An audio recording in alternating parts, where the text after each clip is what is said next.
The whisper of a prophecy is a fragile thing. It drifts through the air like smoke, barely caught, almost forgotten, yet persistent enough to survive centuries. In the torchlit halls of ancient palaces, behind veils of incense and guarded doors, kings listened to such whispers, not from courtiers or spies, but from priests, oracles, and scribes who dared to carry words that could undo the foundations of their power. For somewhere, carved into clay, scratched onto papyrus, or breathed in sacred chants, there existed a prophecy that no empire, no matter how vast or eternal it claimed to be, could escape its destined fall. To the common people, such ideas were dangerous.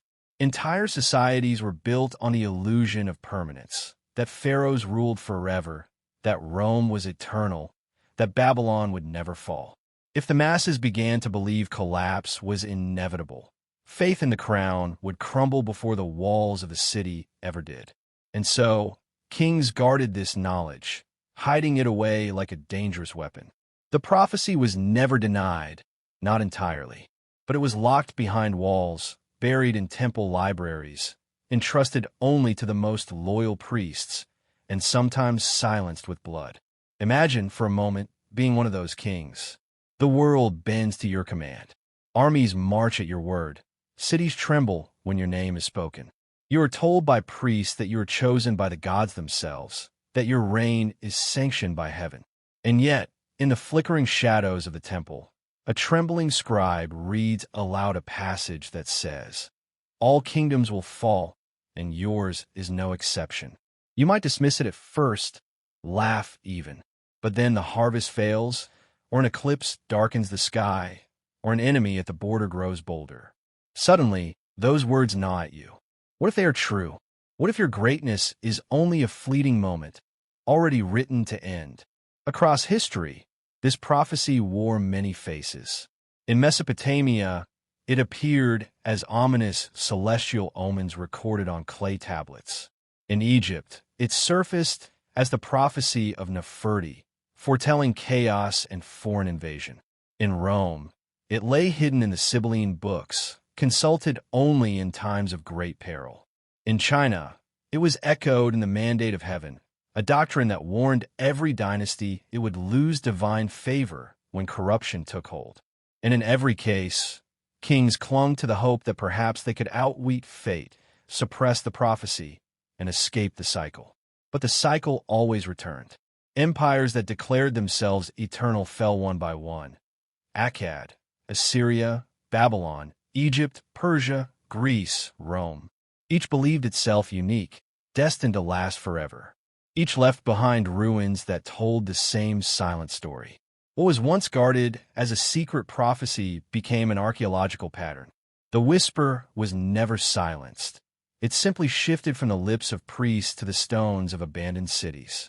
Still, it is striking how jealously rulers protected this dangerous idea. Why guard it at all, if collapse was inevitable? The answer may lie in the psychology of power. A king cannot govern on fear alone. He must weave the illusion that his reign is blessed, permanent, and secure. His people must believe that obedience guarantees stability. But if the prophecy escaped into common knowledge, if farmers and soldiers alike came to believe that even the mightiest throne would topple, loyalty could dissolve overnight. Rebellion would seem not only possible, but inevitable, sanctioned by destiny itself. So kings built walls not just around their cities, but around the truth. The prophecy became a kind of state secret, hidden in locked chests, interpreted only by chosen scribes, read aloud only when rulers demanded.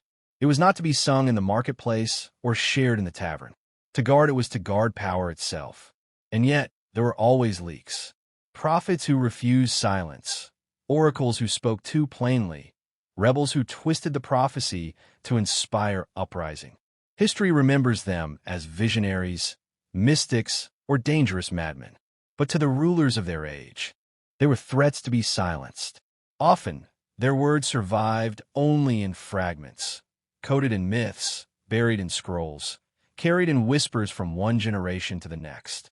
Enough survived to suggest that kings across cultures feared the same message. Enough survived to tempt us into wondering if there was a single origin, a single ancient root from which all these warnings sprang. Was it just human observation, repeated again and again? That power corrupts, that wealth breeds weakness, that expansion creates fragility? Or was there truly an ancient scroll, a vanished book of prophecy, passed from one civilization to the next, guarded, hidden, and ultimately feared? Even today, the question lingers. Modern nations, with their skyscrapers and nuclear arsenals, speak in the same language of permanence. They call themselves superpowers, indispensable nations, eternal republics. Yet the ruins of Babylon and Rome whisper another story. Permanence is an illusion. The prophecy, whether written by the gods or carved by human history, has not been broken. And so, as we begin our journey into the depths of this mystery, we must remember, this is not merely a tale of dusty manuscripts and forgotten kings. It is the story of an idea so dangerous that rulers across time sought to bury it. An idea that speaks not just to the past, but to us.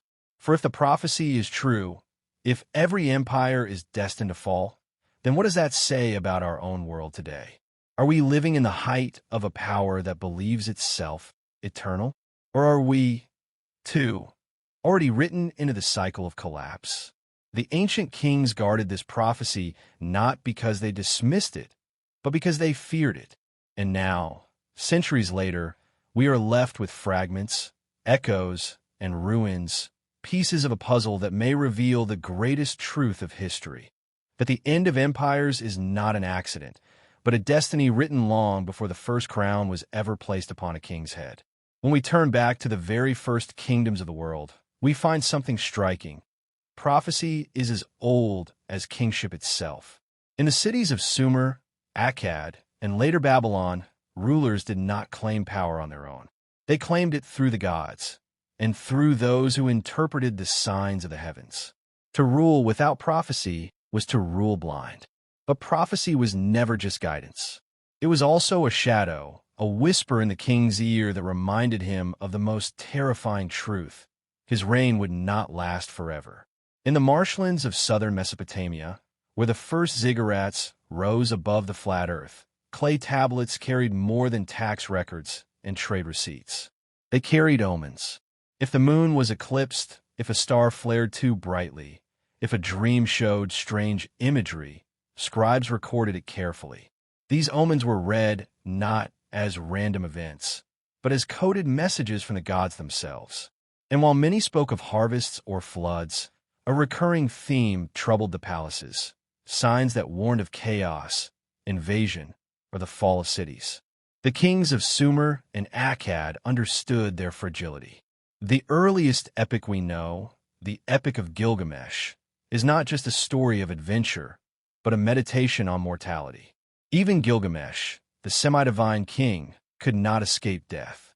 If kings themselves were mortal, then their empires must be mortal too. To accept this openly would undermine everything they claimed. So instead, it was hidden in coded language, entrusted to temple libraries, preserved but never shouted aloud. As the Akkadian Empire rose under Sargon, a ruler who declared himself chosen by the goddess Ishtar, prophecy took on a sharper edge. Inscriptions tell us Sargon ruled as if favored by the heavens, but behind the walls of his court, seers watched the skies for threats. One surviving fragment of omen literature warns, if a city is destroyed by flood, the king's dynasty will not last. Such warnings would have been read in hushed tones to Sargon or his heirs. And within a century, the Akkadian Empire collapsed in what scholars now call the world's first recorded Dark Age. Drought, famine, and invasion tore apart the empire that once claimed eternal power. To later scribes, this collapse seemed not like accident, but the fulfillment of prophecy. Babylon would inherit this tradition. Its kings were obsessed with signs, reading into every thunderstorm and every eclipse. The great king Hammurabi, who carved his laws in stone, relied on priests who interpreted dreams and celestial omens. Among the most chilling of these tablets are those that speak not just of personal misfortune, but of imperial doom.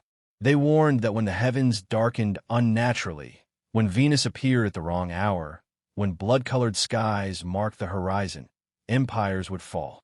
To us, these may sound like primitive superstitions, but to ancient rulers, they were messages of destiny.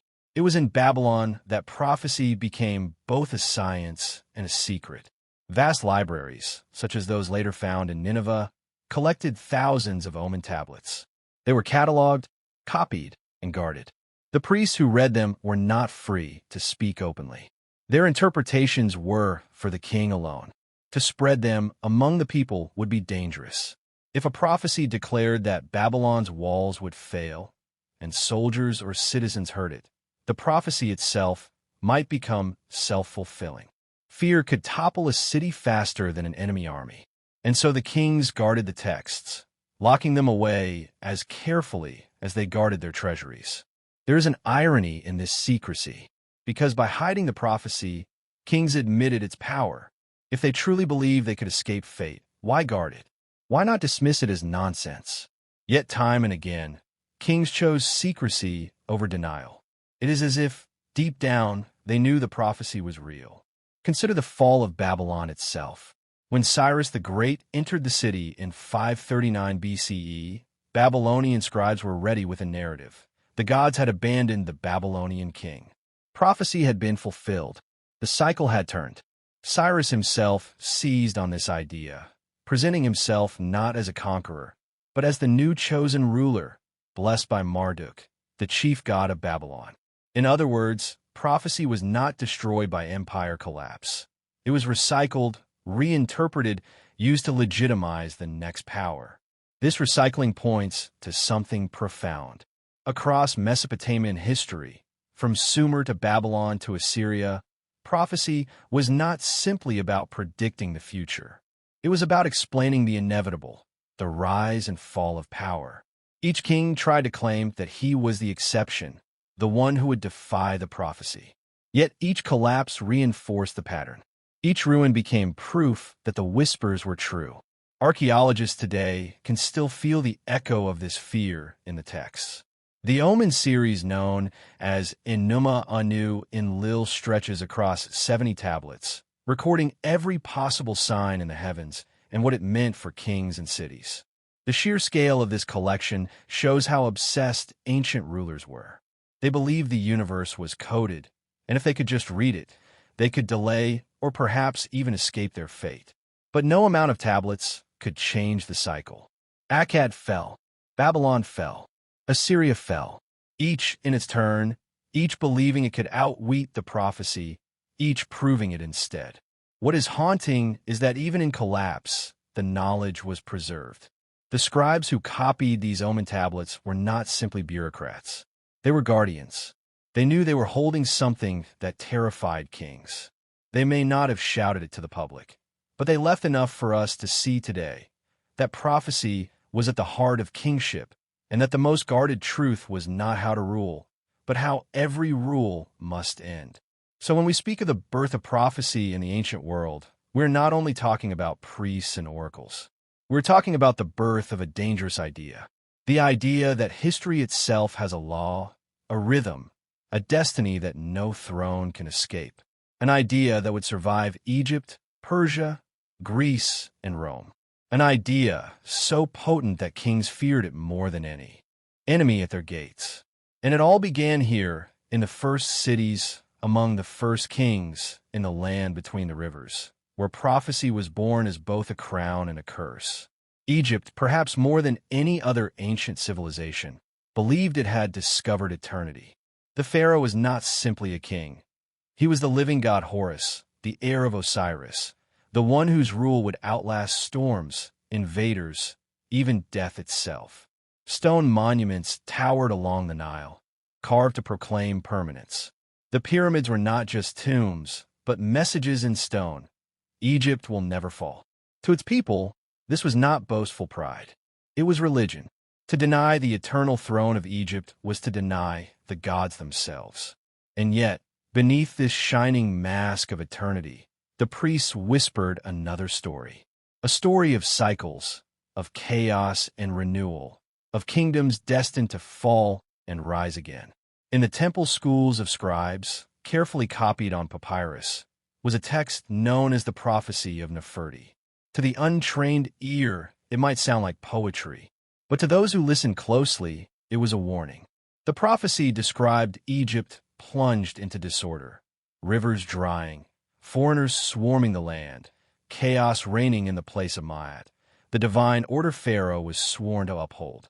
Only after this collapse, the prophecy claimed, would a savior king arise to restore harmony. It was not a vision of endless stability, but of cycles of chaos and restoration, a direct contradiction to the official story of eternal rule. This paradox reveals something profound about Egyptian kingship. The pharaoh was called the Lord of the Two Lands, ruling Upper and Lower Egypt as a divine unifier. But his power was always fragile, balanced on floods and harvests, on the loyalty of nomarchs, on the fear of foreign powers at the borders. When the Nile failed to rise, famine stalked the people. When warlords grew bold, the throne trembled. And when dynasties broke, Egypt entered what later ages called intermediate periods, times of division, chaos, and foreign rule. To the priests and scribes, these collapses were not random disasters. They were the fulfillment of prophecy. But such knowledge was too dangerous to speak openly. To admit that Pharaoh could fall was to undermine the entire cosmic order of Ma'at. So these texts were preserved in temples, hidden in archives, sometimes framed as literary allegories rather than blunt predictions. The prophecy of Nefertiti was set in the distant past, as if to disguise its warnings as ancient wisdom rather than direct commentary. Yet everyone who read it would have understood the subtext. The eternal throne was an illusion. The tension between the ideology of eternity and the whisper of cycles shaped Egypt's history. When foreign invaders, such as the Hyksos, stormed into the delta and took the throne, Egyptian rulers did not discard the old narrative. Instead, they reframed it. They claimed the invaders were part of the chaos foretold in prophecy, and that the restoration of Egyptian rule would fulfill the cycle. Collapse, in this way, was not the end of eternity, but its temporary concealment. The throne might disappear for a time, but it would always be reborn. Still, not all pharaohs were comfortable with this hidden truth. To many, prophecy was a weapon. If a seer predicted collapse, it could inspire rebellion, weakening loyalty among soldiers and peasants. And so, prophecy became tightly controlled, read in temples but rarely shared with the people. In some periods, entire schools of seers were placed under the supervision of the crown. Their role was not to challenge Pharaoh, but to protect him by carefully managing what was said and what was concealed. Yet the cracks always showed. During the reign of Amenemhat I, founder of the 12th dynasty, stories circulated that his rise had been predicted by Nefertiti's text. To the loyal, this proved he was the savior king, destined to restore order. But to the watchful, it also proved the cycle was real, that every golden age was only a pause before another. Collapse. Indeed, just centuries later, Egypt plunged once more into chaos. What is remarkable is that Egypt's obsession with eternity produced some of the most enduring monuments in human history, monuments that ironically testify to impermanence. The pyramids still stand, but the dynasties that built them have long vanished. The temples of Karnak and Luxor still rise beside the Nile, but the gods they honored are silent. The very stones whisper the contradiction. Egypt claimed eternity, but lived through cycles. Modern scholars sometimes call this the curse of cycles. Every time Egypt proclaimed itself eternal, collapse followed. Not because of prophecy in a magical sense, but because the belief in permanence blinded rulers to change. When the Nile shifted its patterns, when Libyans or sea peoples pressed at the borders, when corruption hollowed out the court, pharaohs clung to the illusion of immortality. They believed their stone monuments guaranteed stability. But the prophecy, hidden in temple texts, knew better.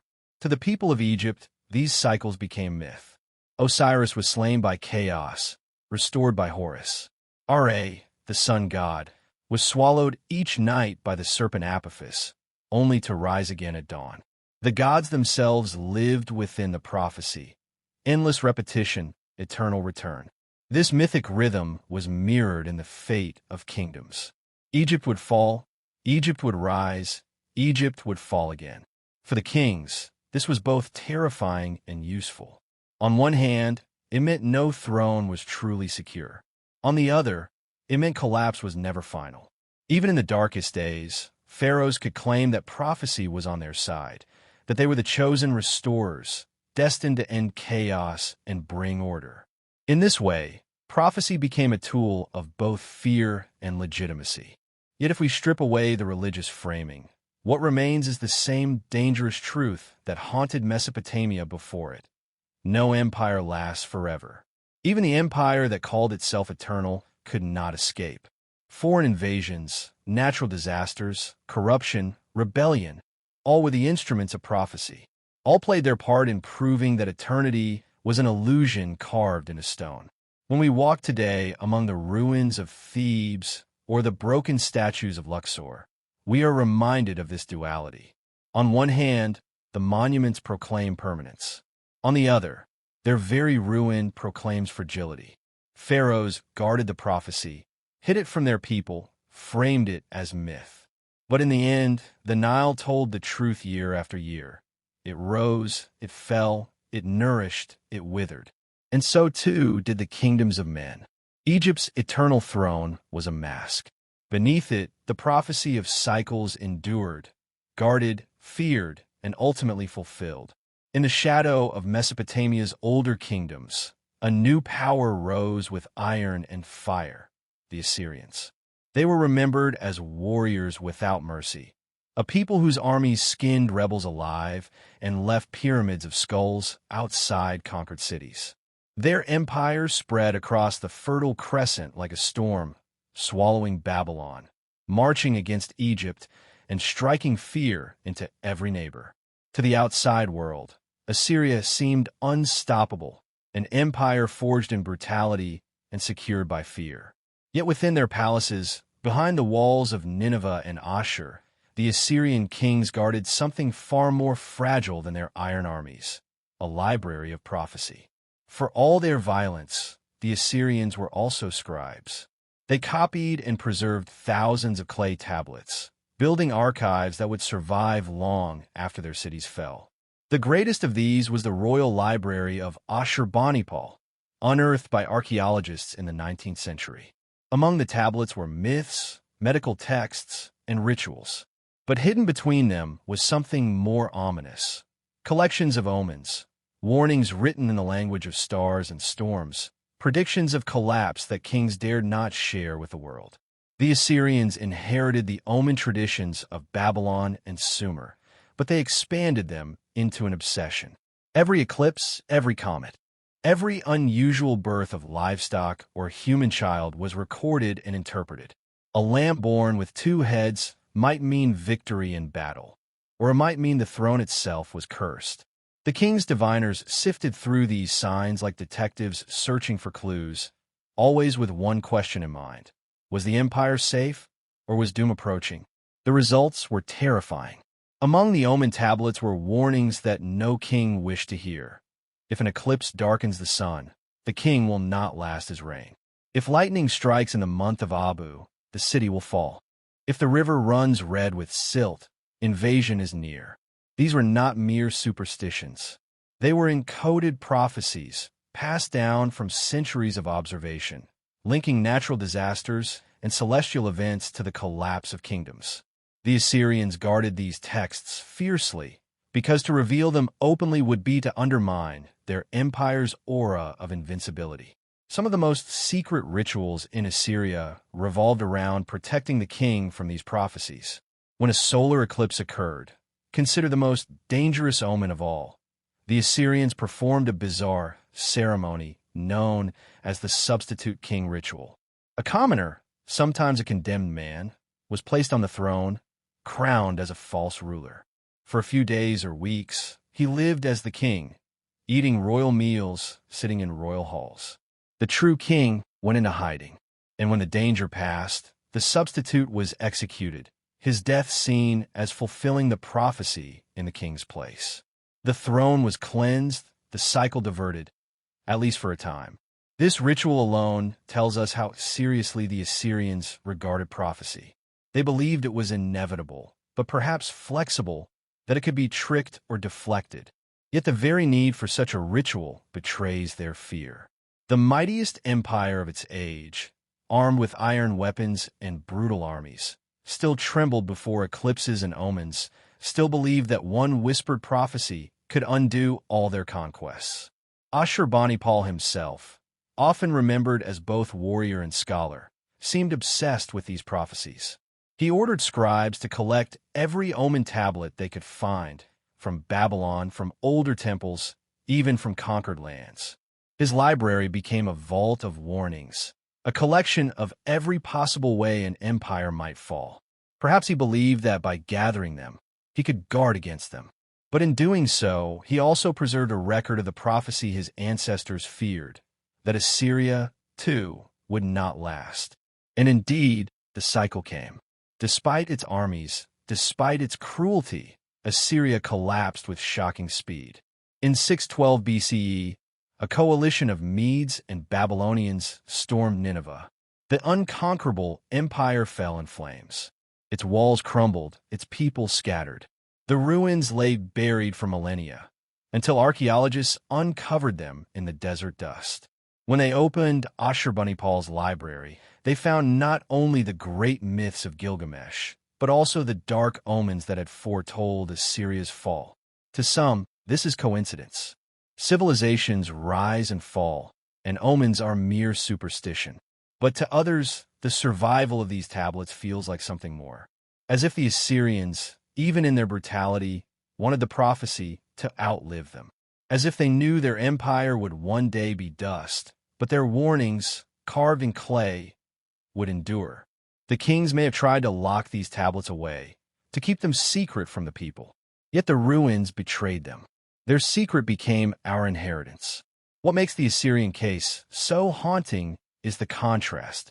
On one hand, they projected an image of unstoppable force. Their relief carvings show kings trampling enemies, lions crushed beneath chariots, cities burning in conquest. On the other hand, their libraries reveal rulers deeply insecure, terrified by signs in the heavens, desperate to outwit destiny. It is a duality that repeats across history.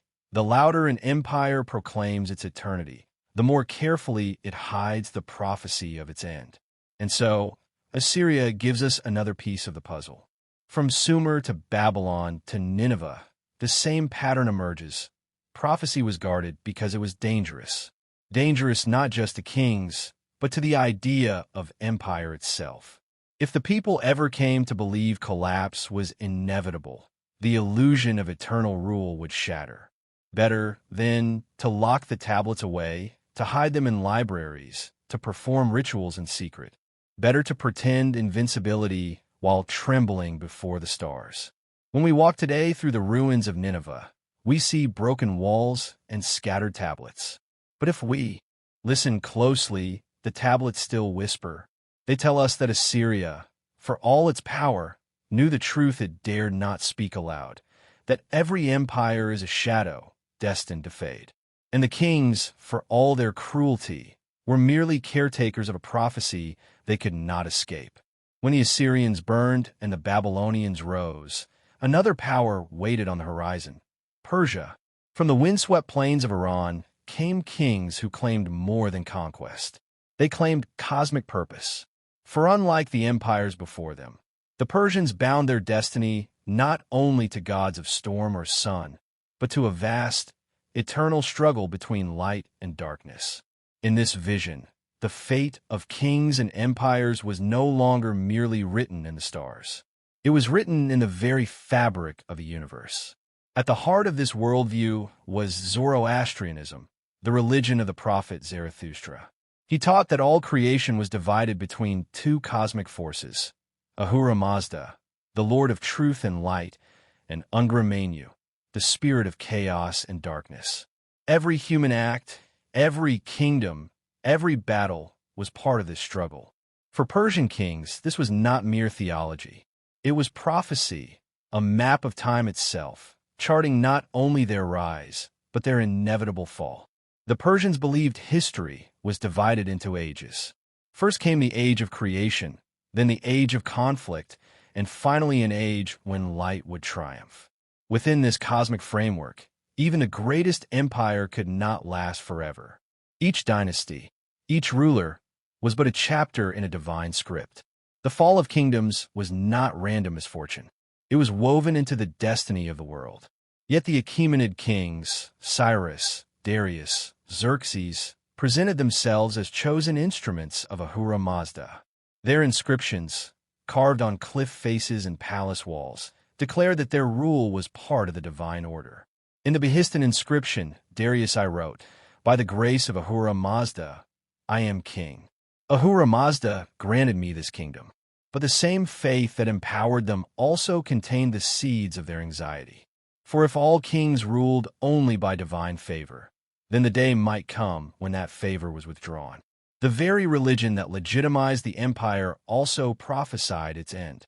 This is why Persian kings guarded the deepest layers of Zoroastrian prophecy. Among the Magi, the priestly class, circulated texts describing cosmic cycles, warnings that when corruption overtook a kingdom, when rulers strayed from truth and justice, Ahura Mazda would abandon them. In that moment, darkness would rise, and the empire would crumble. The kings ensured these teachings remained in priestly circles, not for the ears of soldiers or peasants. Publicly, the message was one of eternal light. Privately, the priests reminded rulers that the struggle was far from over and no empire was safe.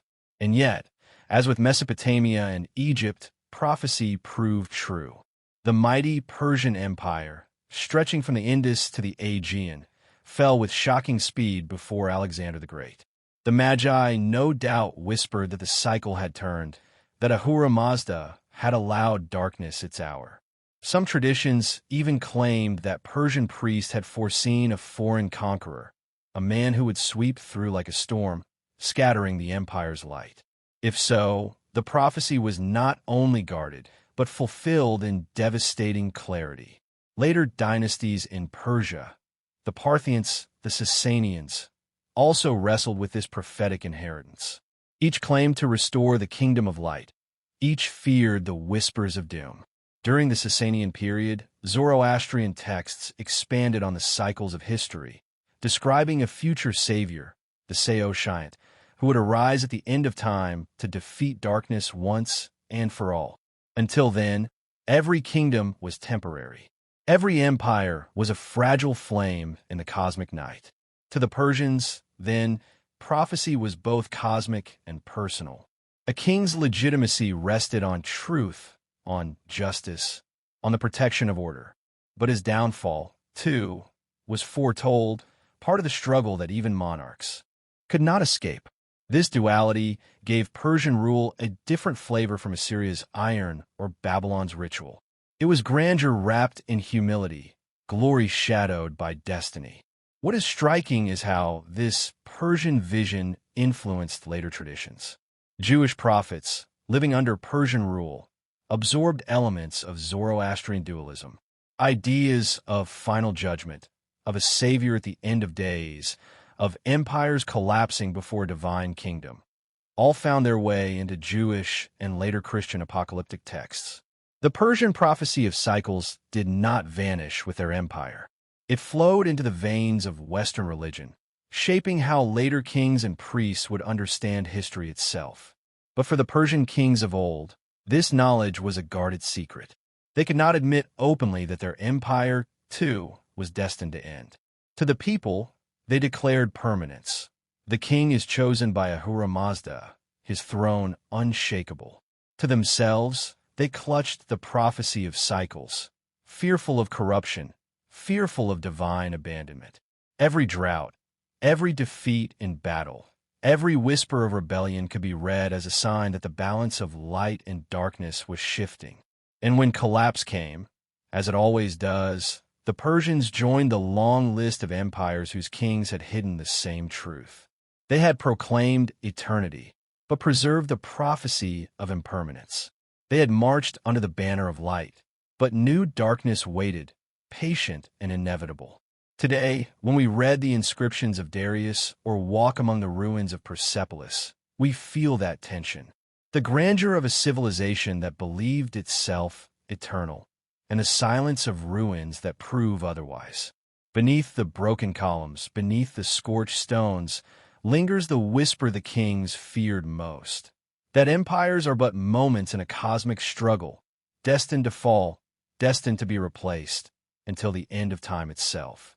If Mesopotamia feared the stars, and Persia feared the eternal struggle of light and darkness, the Greeks feared their own oracles.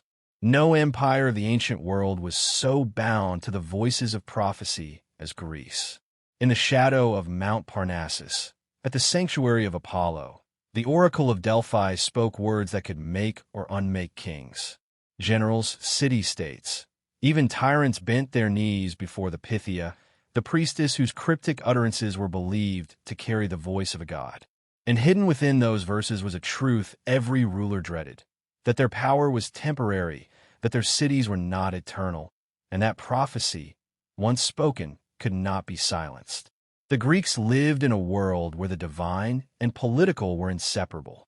Every war, every colonization, every decision of state was preceded by consultation with oracles.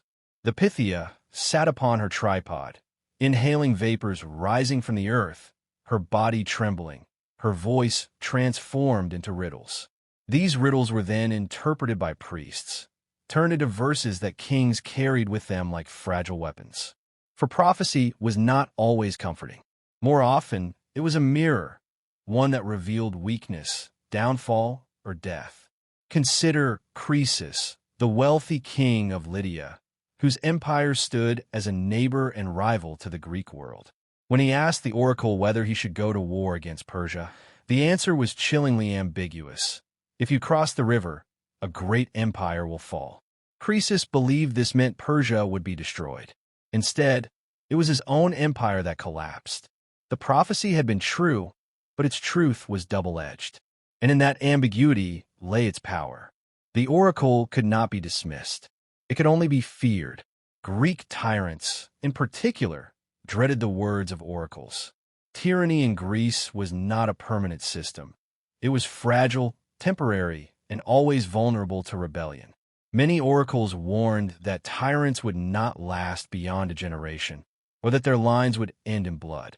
Some rulers attempted to suppress such prophecies, to silence seers who spoke too clearly. Others sought to twist the words, reframe them as favorable signs. But the people remembered, and when rebellion came, they often claimed the oracle had foretold it. This gave prophecy a dangerous political edge. Unlike in Assyria or Egypt, where prophecy was confined to priests and kings, in Greece oracles were public. Their words spread through city-states, repeated in marketplaces, written in histories. They were woven into the very identity of Greek culture. And so, the prophecy of downfall was never fully hidden. It was spoken openly, haunting rulers who could not control it. The Delphic oracle was not the only source. At Dodona, priests interpreted the rustling of oak leaves as Zeus's voice. At Claros and Didyma, other sanctuaries gave their own cryptic messages. All carried the same undertone. Human power was fragile, and the gods would not permit hubris to last. The Greek word for this was hybris, arrogance before the divine.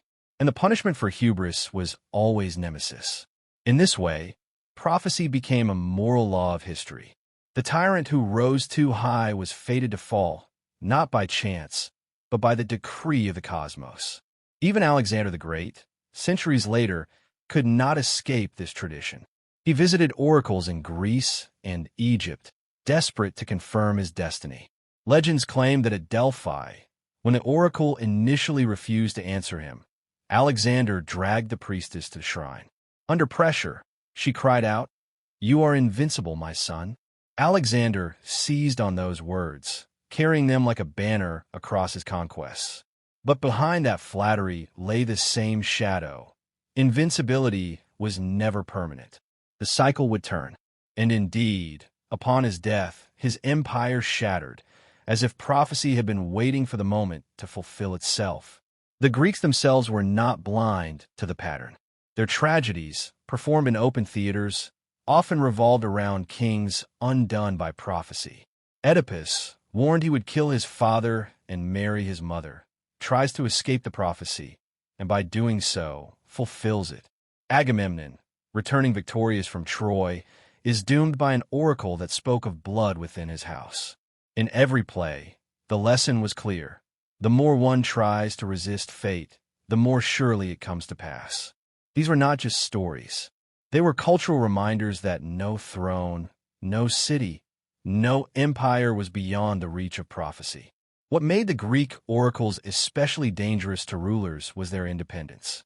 Unlike Mesopotamian diviners, who worked within palaces, or Egyptian priests who served the pharaoh, the Pythia at Delphi claimed her authority directly from Apollo. Even powerful kings could not fully control her words. They could pressure, bribe, or reinterpret, but they could never erase the prophecy once it was spoken.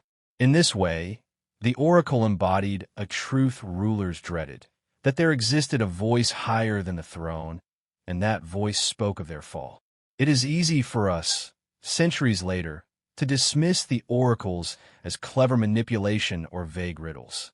And perhaps they were. But to the Greeks, they were terrifyingly real. They shaped decisions, guided wars, and haunted rulers. More than once, prophecy became a self-fulfilling curse. A city warned of downfall might act recklessly, fulfilling the very doom it feared. A tyrant warned of rebellion might become paranoid, pushing his people into revolt. The prophecy was true not only because the gods decreed it, but because belief in it made it so. And so, in the Greek world, prophecy was not locked away in temple vaults or sealed in royal archives. It was shouted from mountaintops, carved into verse, staged in plays, remembered in history. Kings feared it because they could not contain it. Tyrants dreaded it because the people carried it in their hearts. Unlike Assyria's secret tablets or Egypt's hidden scrolls, Greece's prophecies lived in the open, and perhaps that is why they proved so devastating. For when we look at Greek history, from the fall of tyrants to the collapse of city-states, we see the same pattern. Power rises, power overreaches, prophecy warns. Prophecy fulfills. The cycle continues. And behind it all stands the voice of the oracle, cryptic, unyielding, reminding kings that they are mortal, their cities fragile, their empires fleeting. The tyrants of Greece feared the oracle not because it lied, but because it told a truth too dangerous to ignore, that no empire, however glorious, can silence prophecy. When the name of Alexander is spoken, it carries with it the weight of myth. Not merely a king, not merely a conqueror, he was remembered as something more, a figure who seemed to step out of prophecy itself, destined to break the boundaries of the known world. His rise was meteoric, his empire the largest the ancient world had yet seen, stretching from Greece to Egypt, from the deserts of Persia to the mountains of India. But behind the thunder of his armies lingered a quieter story, that of prophecies whispered in temples and palaces, prophecies that Alexander himself both sought and feared. For if his victories were foretold, so too was his downfall. From childhood, Alexander was steeped in omens. His mother, Olympias, was said to have had visions before his birth. A thunderbolt striking her womb, a serpent lying beside her in bed. To the Greeks, such portents were not accidents, but signs that her son was chosen, touched by divinity. His father, King Philip of Macedon, consulted oracles about the boy's destiny. Some declared he would be greater than his father, others that he would conquer the world. Yet these prophecies were never given without shadow. Alongside triumph lay warnings of brevity, of an empire too vast to endure, of a life that would blaze like a comet and vanish as suddenly. As Alexander grew, he leaned into these prophecies. He carried the Iliad with him, sleeping with it beneath his pillow, casting himself as a new Achilles destined for glory. Before campaigns, he visited oracles, demanding confirmation of his fate. At Delphi, the story goes, the oracle at first refused to answer him. Alexander, never one to accept silence, dragged the priestess to the shrine until she cried out, "You are invincible, my son." It was not a measured prophecy, but Alexander seized on it, repeating it as though Apollo himself had spoken. He wanted certainty, and certainty he would have, even if he had to wring it from reluctant lips. In Egypt, he sought the most sacred oracle of all, that of Ammon at Siwa Oasis. The god was worshipped as a fusion of Zeus and the Egyptian Ammonius, and his shrine lay deep in the desert, far from the Nile's comforts. There, Alexander made the perilous journey, a gesture meant to show that he was more than a conqueror. He was chosen. The priests at Siwa greeted him as the son of Ammon, affirming his divine origin. For Alexander, this was the ultimate confirmation. He was not merely king, but demigod, destined to reshape the world. Yet even here, in the whispers of the desert temple, there were darker undertones. Some accounts suggest the oracle hinted at his early death, though Alexander himself never revealed the exact words. Whatever was spoken, it left a mark, for from this point forward he pursued glory with a fever that suggested he was racing against time itself. Prophecy followed him into battle. At Gaugamela, where he faced Darius III and the might of Persia, omens abounded. Eclipses, strange animal births, celestial alignments. The Magi of Persia read them as signs of doom for their king, while Alexander's seers declared them proof of his victory. The clash of armies was mirrored by the clash of prophecies, each side convinced the heavens had chosen them. When Alexander triumphed, it seemed the gods themselves had confirmed what the oracles had long whispered. He was unstoppable, the master of empires. And yet, with every triumph, the shadow grew longer. Prophecies of Alexander's invincibility were matched by prophecies of the empire's fragility. His soldiers murmured of omens foretelling disaster. In Babylon, after a victorious return, strange portents multiplied, ravens fighting and falling dead at his feet, lions refusing to eat, a sudden flood that swept through the city. The Magi interpreted these signs as warnings that Babylon was cursed for him, that he should not enter. Alexander ignored them. He believed himself beyond fate, but even he could not ignore the final prophecy. Shortly before his death, as he lay stricken with fever in Babylon, seers warned that the gods had decreed the end of his reign. According to legend, he was asked, "To whom do you leave your empire?" His answer was as cryptic as any oracle, "To the strongest." It was both prophecy and curse, for his generals turned on one another, tearing his empire apart. The prophecy of downfall, hidden in riddles since his birth, was fulfilled with perfect cruelty. The man who had united the world left behind only fragments, kingdoms born from civil war, an empire that dissolved as swiftly as it rose. For centuries after, stories multiplied. Some claimed Alexander had been warned at Siwa that he would die in Babylon. Others said Persian magi prophesied that no conqueror could hold both East and West. Medieval traditions, both Christian and Islamic, cast him as a figure in apocalyptic prophecy, the king of the end of worlds, whose conquests were but a prelude to the collapse of all empires. In the Alexander Romance, a text woven with legend, he is portrayed as a seeker of forbidden knowledge, traveling to the ends of the earth, searching for the edge of creation. Always, prophecy surrounded him, as though he himself were less a man than a living omen. And perhaps this was the true secret kings feared most. Alexander embodied both halves of prophecy, the rise and the fall, the triumph and the doom. His life was proof that empires could be won in an instant, but could never be kept. The same destiny that crowned him also consumed him, leaving nothing but ruins and legends. When later rulers looked back on Alexander, they saw both inspiration and warning. Roman generals admired his ambition, but feared his fate. Persian dynasties remembered his conquest as proof that no kingdom was eternal. Even medieval kings, centuries removed, invoked his name, but trembled at the thought that they too might be destined to burn brightly and vanish. For Alexander was more than history.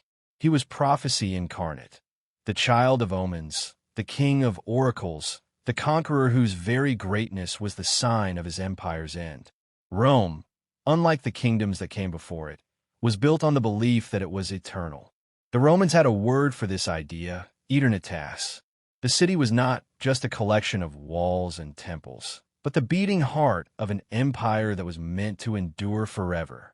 Senators carved SPQR into stone, soldiers carried it across continents. Poets wrote of the unbroken destiny of the city. Yet even Rome, with all its legions and laws, had its secrets. Beneath the marble and triumphal arches, locked away in the heart of the city, were the Sibylline books, texts of prophecy so dangerous that access was limited to only a chosen few.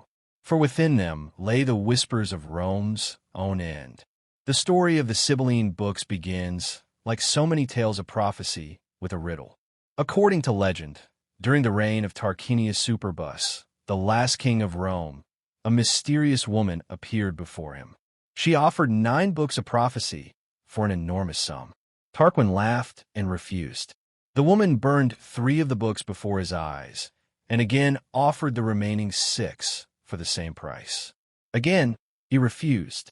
She burned 3 more, leaving only 3. Finally, Tarquin relented, paying the full price for what was left. These 3 books, he discovered, were filled with prophecies concerning the fate of Rome itself. The Romans took no chances with these texts. They were placed under guard in the temple of Jupiter Capitolinus, consulted only in moments of great crisis. When famine struck, when enemies threatened, when plagues swept through the city, the Senate would order the books to be read by appointed priests. The prophecies inside were said to guide Rome through disaster, but they were not to be read lightly. To know too much of Rome's fate was dangerous, even for its rulers. The Sibylline books became a secret weapon, a source of divine strategy.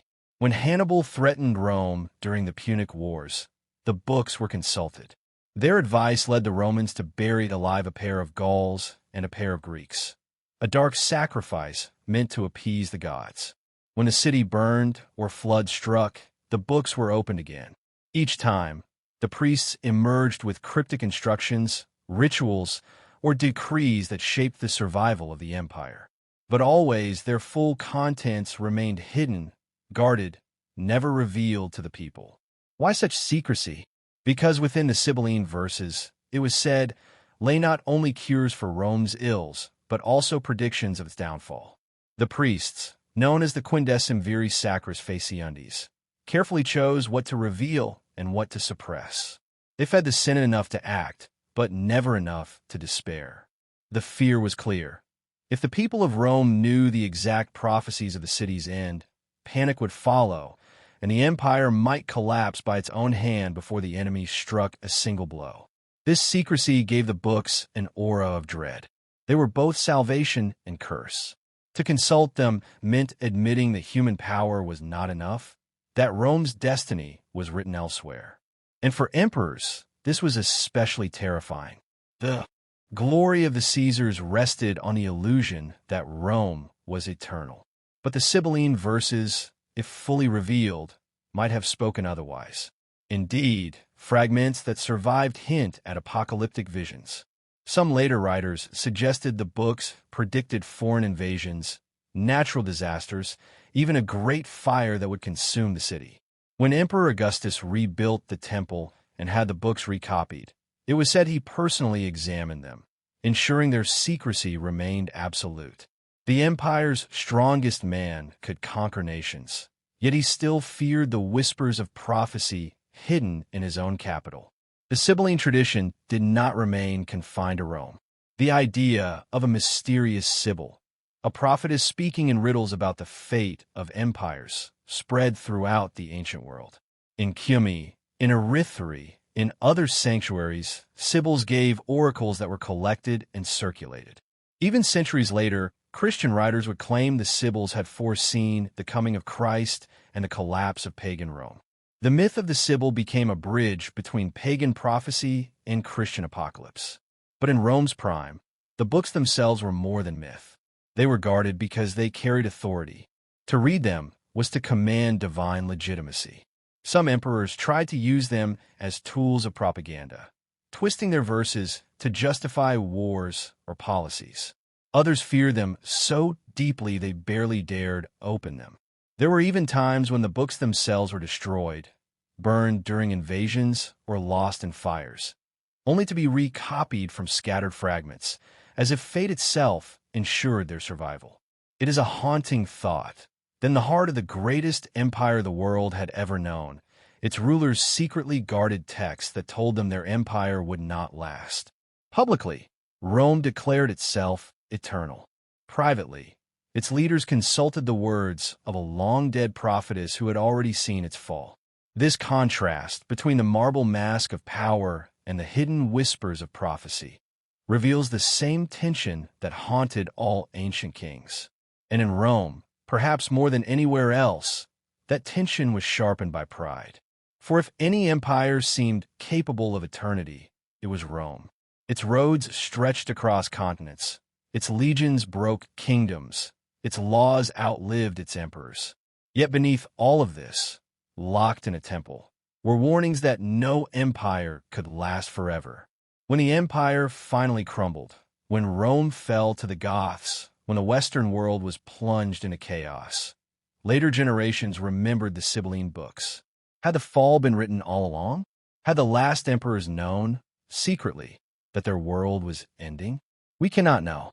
The books themselves vanished in the turmoil, leaving only fragments and legends. But the myth of the Sibyl endures, a reminder that even the mightiest empire kept, at its core, a prophecy of its own destruction. In the ruins of conquered kingdoms, in the shadows of exile, a different kind of prophecy began to take shape. Among the ancient Israelites, prophecy was not simply a message to kings or instructions for temples. It was a cry of survival. When Jerusalem fell, when the temple was destroyed, when the people were carried into Babylonian captivity, their prophets turned their eyes beyond the immediate. They began to speak of the end of empires themselves. Out of suffering came a new form of vision, apocalyptic prophecy. The Jewish prophets had always carried warnings. Isaiah spoke of nations rising and falling like grass before the wind. Jeremiah warned that Babylon would be punished for its arrogance. Ezekiel saw wheels of fire and living creatures, visions of divine judgment. But after the trauma of exile, prophecy took on a sharper edge. The message was no longer only that kings must act with justice or that temples must be purified. The message was cosmic. Empires were temporary, and God alone would reign forever. Nowhere is this clearer than in the book of Daniel. Written during a time of persecution under foreign rule, Daniel presents visions that read like encrypted histories of empire. In one dream, the king of Babylon sees a colossal statue, a head of gold, chest of silver, belly of bronze, legs of iron, and feet of clay. A stone, cut not by human hands, smashes the statue, shattering it into dust. Daniel interprets the vision. The statue represents successive empires, each destined to fall, until at last God establishes an everlasting kingdom that will never be destroyed. For the Israelites, this was not abstract theology. It was hope. If even Babylon and Persia would crumble, then no empire could hold them forever. Later in Daniel, beasts emerge from the sea: a lion with eagle's wings, a bear, a leopard with 4 heads, and a terrifying beast with iron teeth. These beasts, too, symbolize empires, monstrous powers that devour nations, yet themselves judged and cast down. For those living under oppression, this vision was electric. It declared that history itself was a cycle of empires rising and falling, each more terrifying than the last, yet all subject to the decree of God. In the end, the Ancient of Days would strip them of power, and one like a son of man would receive dominion that would never pass away. These apocalyptic texts were dangerous. They offered more than comfort, they offered resistance. To believe that Rome or Babylon was destined to fall was to undermine their authority. For this reason, Many of these texts were written in coded language, using symbols and visions that concealed their meaning from rulers but revealed it to the faithful. The beasts of Daniel, the numbers, the imagery of fire and judgment, all of it was a form of veiled rebellion. Kings might dismiss them as fantasy, but to the oppressed, they were clear promises. Empires would end, but their people would endure. This apocalyptic tradition grew in the centuries that followed.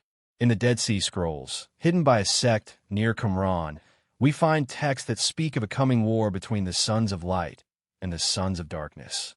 The community that wrote them believed they were living at the edge of history, that the great empires surrounding them were doomed, and that they would play a role in the final battle. Here, prophecy became not only prediction but identity. To belong to this sect was to see oneself as part of the cosmic struggle that would end the rule of tyrants. Even more radical were the pseudepigraphal works, texts written under the names of ancient figures but filled with apocalyptic visions. The Book of Enoch, for instance, describes fallen angels, heavenly journeys, and divine judgment on kings. It declares that rulers who exploit and oppress will be cast into fire, their kingdoms swept away. These were not merely religious meditations. They were veiled critiques of empires that claimed eternity but were, in the eyes of the prophets, already marked for destruction. What is striking is how these Jewish apocalyptic prophecies echoed and absorbed ideas from the empires they resisted. From Persia came the dualism of light and darkness, the vision of an end-time savior. From Babylon came the imagery of beasts and cosmic upheaval. From Greece came the language of succession, one empire replacing another. Yet in Jewish hands, these motifs were reshaped into something new, a vision where history itself bent toward divine justice, where no empire could last, where the final kingdom would belong not to a tyrant but to God. For kings, this was terrifying.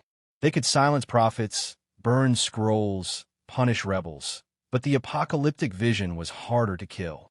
It thrived in secrecy, whispered in caves, carried in memory.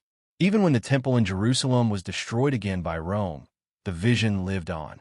The Jewish historian Josephus, writing under Roman rule, recorded how prophets and zealots believed Rome too was foretold to fall, its legions no more permanent than Babylon's chariots or Assyria's armies.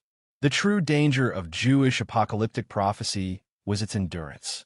Unlike the guarded scrolls of Egypt or the secret oracles of Rome, these texts escaped their original context. They inspired later movements, shaping Christianity and Islam, echoing across centuries. The idea that empires were beasts destined to be slain, that kings were temporary shadows before the eternal kingdom. This vision became a cornerstone of Western thought. And so, in caves and deserts, in whispered prayers and hidden scrolls, Jewish prophecy carried forward the most dangerous idea of all, that the downfall of empires was not only inevitable, but divinely ordained. It told the powerless that their suffering was temporary, that their oppressors were doomed, that history itself was rigged against tyranny. Kings feared this because they could not control it. Unlike court prophets who spoke for the throne, apocalyptic visionaries spoke against the throne. Unlike oracles that could be hidden in temples, these texts spread among the people, promising them endurance when empires fell. In the great arc of history, the Jewish apocalyptic tradition stands as a bridge. It took the ancient warnings of Assyria, Egypt, Persia, and Greece and fused them into a single message. Empires end, kingdoms fall, but the divine kingdom will outlast them all. It was a vision guarded not by kings but by the oppressed, preserved not in palaces but in caves. And because of that, it survived. When the Roman Empire reached its zenith, when its legions patrolled the edges of the known world and its emperors declared themselves gods, a small and persecuted sect carried within it a vision more dangerous than any sword. That sect was Christianity, and at its heart lay an apocalyptic book, the Revelation of John, a text that tore away Rome's marble mask and declared it the beast of prophecy, doomed to fall. The first Christians lived under Rome's shadow. For them, the empire was not merely a political reality. It was a cosmic oppressor. It crucified their savior, hunted their communities, and demanded worship of emperors as divine. To refuse was treason. To believe in Christ was rebellion. Yet instead of raising armies, the Christians turned to prophecy. They inherited from Jewish tradition the apocalyptic hope that no empire could last, and they sharpened it into a direct assault on Rome itself.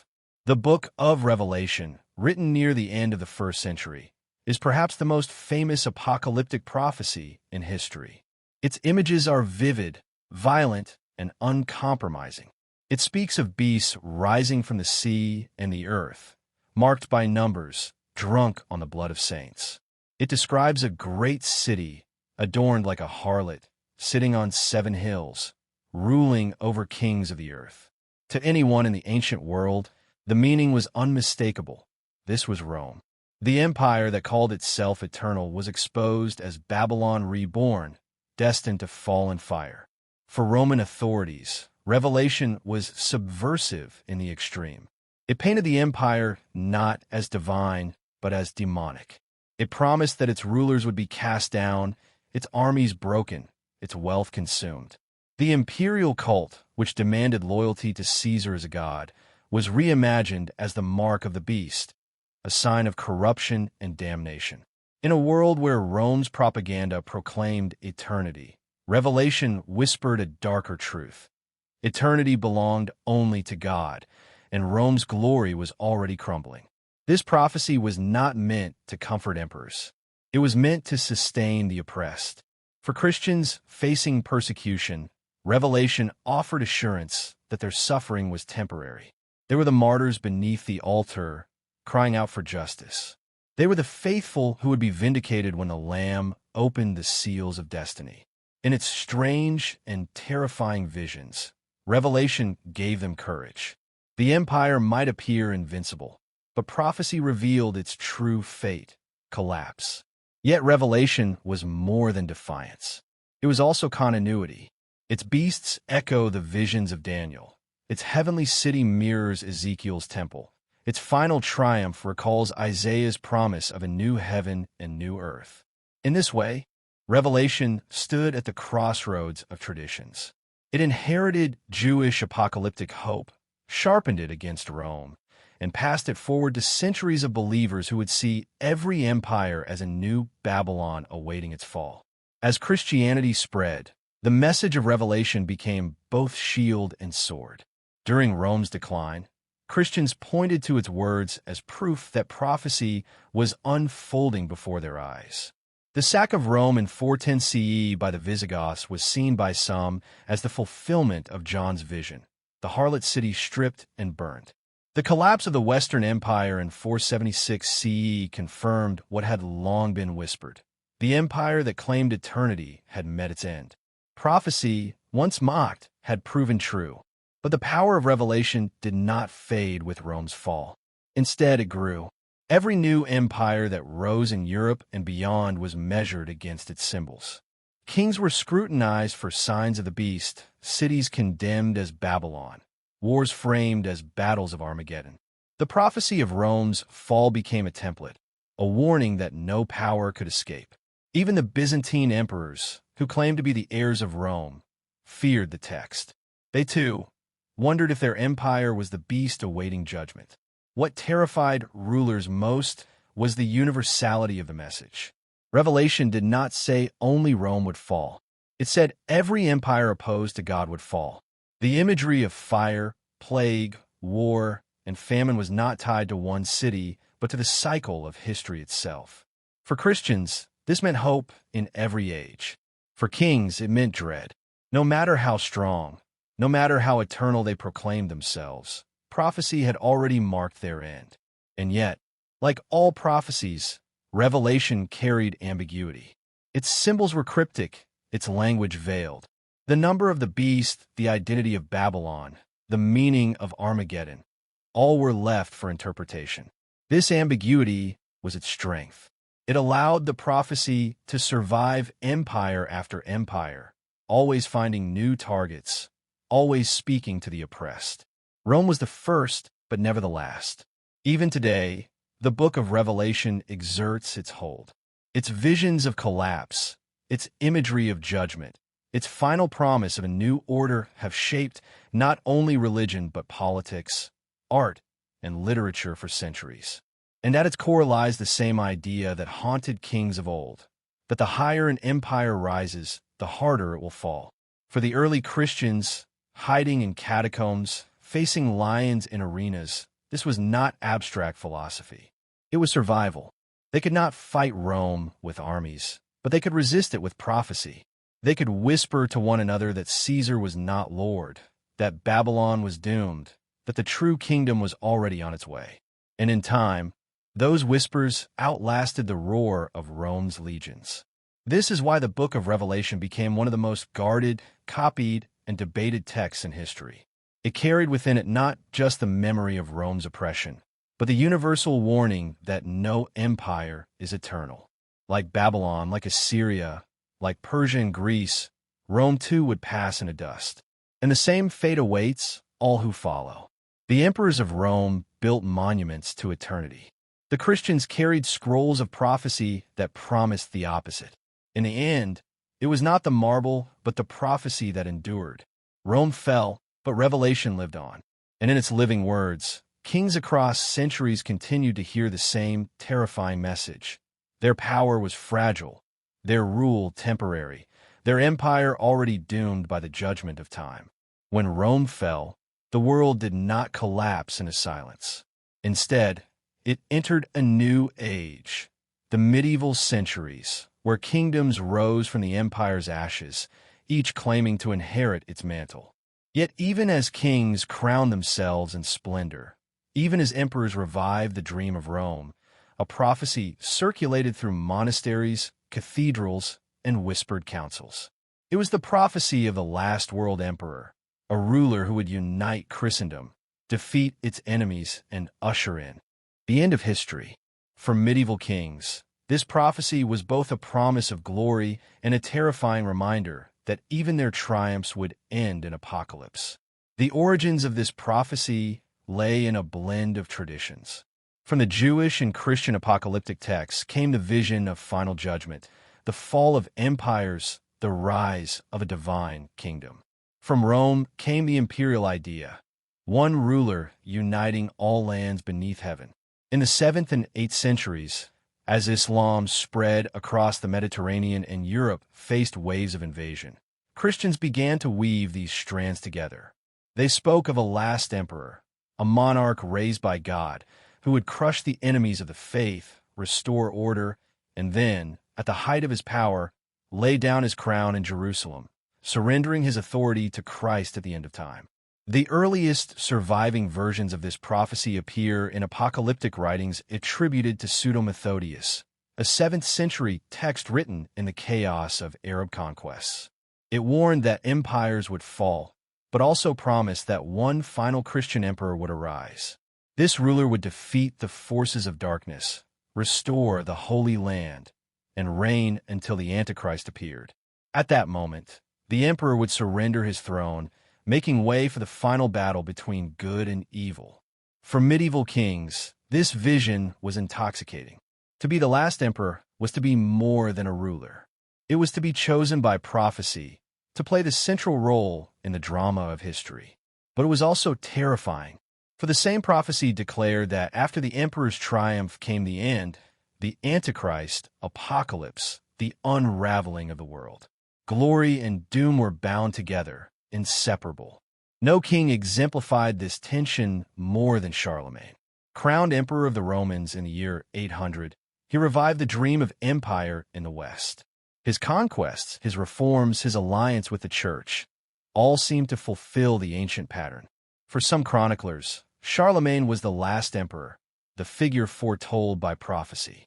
His campaigns against pagans and Muslims were read as apocalyptic wars, his coronation as a sign that history had entered its final chapter. Yet Charlemagne himself, aware of prophecy, was uneasy. He patronized monasteries, gathered scholars, and sought to prepare Christendom not only for rule, but for judgment. His reign shimmered with both triumph and dread. The prophecy lingered for centuries, attaching itself to rulers who aspired to greatness. The Holy Roman Emperors, successors of Charlemagne, often invoked it, presenting themselves as defenders of Christendom. When crusaders marched to the Holy Land, some believed they were paving the way for the last emperor's reign. When Byzantium stood against the armies of Islam, its emperors too were cast in prophetic light. Each war, each coronation, each victory was interpreted as a possible step toward the end. And yet, as with all prophecy, there was ambiguity. Who would be the true last emperor? Each kingdom claimed it. Each dynasty hoped for it. French kings believed it would be one of their line. German emperors theirs, Byzantine rulers theirs. The prophecy was both universal and local, claimed by all, owned by none. Its power lay in its flexibility. It could inspire any king, but never fully reassure him. For even if he were the chosen one, his glory would be fleeting, swallowed by apocalypse. The church, too, both guarded and feared this prophecy. Monks copied the texts in cloisters, preachers invoked them in sermons, but always with caution. Too much emphasis on the last emperor could lead to political upheaval. Too little, and people might despair of divine order. The prophecy had to be managed, contained, parceled out in carefully chosen words. And still, it leaked, spreading among the faithful, shaping popular imagination. In villages and towns, peasants spoke of a future king who would rise from obscurity, defeat the infidel, and restore justice before the world's end. This idea fused with folklore, creating legends of sleeping kings. In Germany, it was Frederick Barbarossa, said to rest beneath a mountain, waiting to awaken at the appointed time. In Britain, it was Arthur, the once and future king, destined to return. These legends echoed the last emperor prophecy, that the true ruler was not gone but waiting, that his reign would mark both salvation and the end. For medieval people, such myths were not escapism. They were a way of living with the tension between history and prophecy, between hope and dread. Kings guarded this prophecy because it cut both ways. To claim it was dangerous, for it set expectations that might never be met. To ignore it was impossible, for it haunted every throne. Imagine the weight. To be told that your victories, your crown, your empire might be the last before the end of time. To know that your glory was not eternal, but the prelude to apocalypse. Small wonder that medieval rulers both invoked and suppressed the prophecy, using it when convenient, hiding it when threatening.